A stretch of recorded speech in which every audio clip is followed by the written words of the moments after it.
और जब भी उसका अतिक्रमण होगा तो दुर्भाग्य से इस प्रकार की स्थितियां बनती हैं। मणिपुर के लिए आप केंद्र और राज्य सरकार को दोषी तो ठहरा रहे हैं। मणिपुर में शांति होनी चाहिए,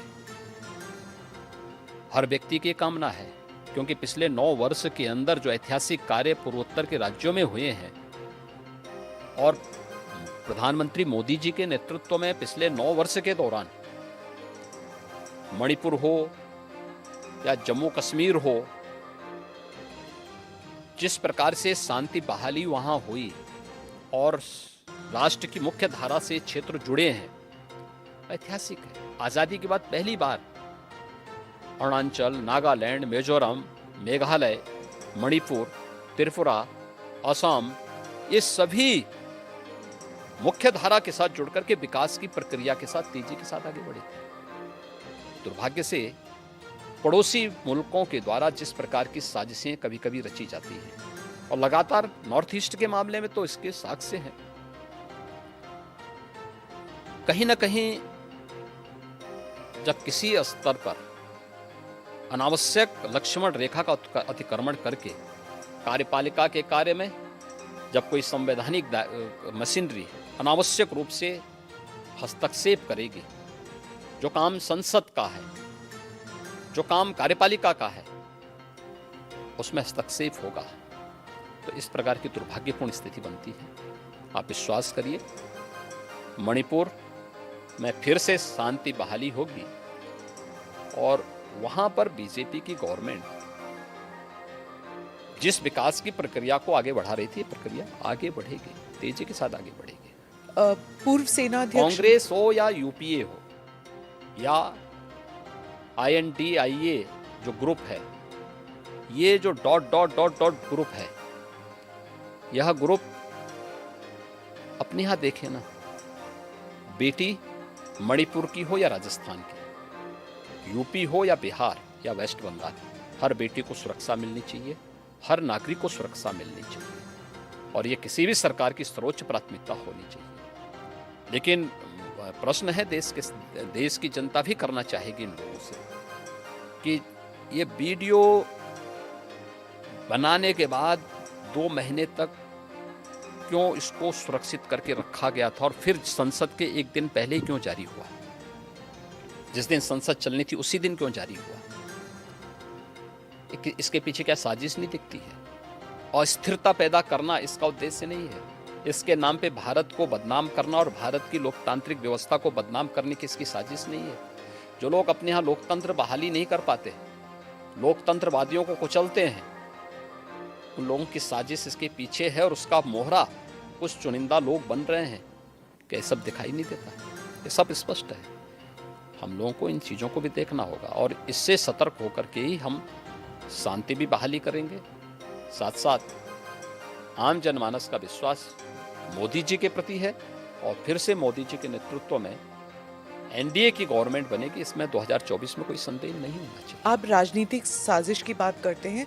पूर्व सेनाध्यक्ष मनोज नरवणे ने कहा है कि इसमें एक अंतर्राष्ट्रीय एंगल भी हो सकता है।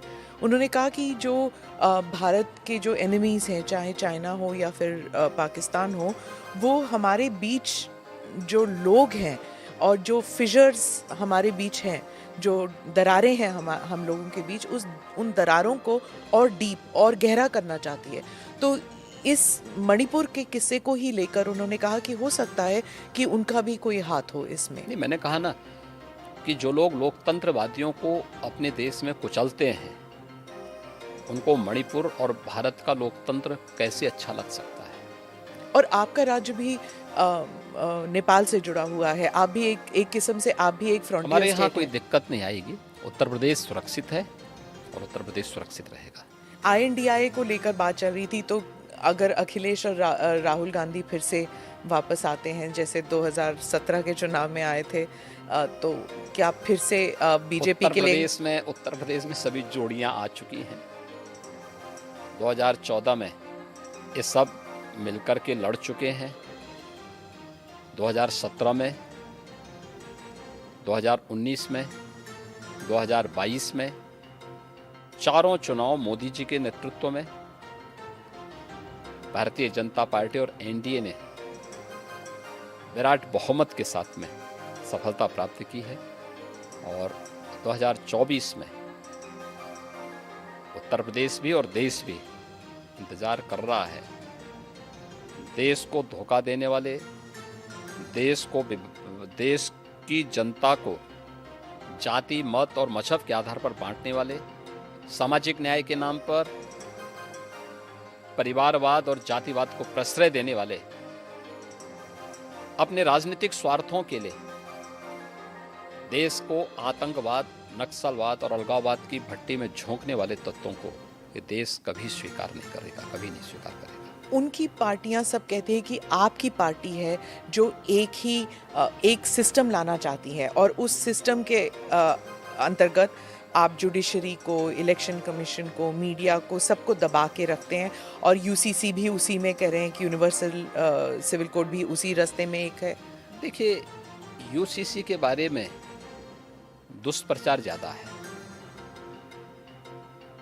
मुझे एक बात बताइए कि हम न्याय की बात करते हैं, हम सामाजिक न्याय की बात करते हैं और परिवार में न्याय नहीं कर पा रहे हैं। ये शुरुआत परिवार से तो करो। शादी ब्याह का हो या संपत्ति और विरासत का मामला, ये सब पे एक समान रूप से लागू होना चाहिए। वन नेशन वन लॉ की थ्योरी लागू तो होनी ही चाहिए।